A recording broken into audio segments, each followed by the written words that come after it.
Hello, welcome to my channel. Today, I will show you how to elevate the value of a pair of ordinary earrings by $50, transforming them into unique rainbow enamel earrings. If you are interested in this project, please make sure to subscribe to my channel to receive more exciting content in a timely manner. First, prepare 8 types of mineral pigments: red, orange, yellow, green, teal, blue, purple, and others. Place them on a glass palette individually for easier color mixing. Next, add 2 drops of glue to each pigment and mix them thoroughly.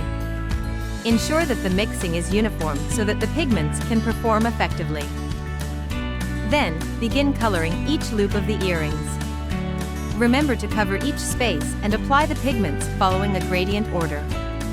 This process requires a calm and patient approach. Initially, the coloring might be uneven, but don't worry.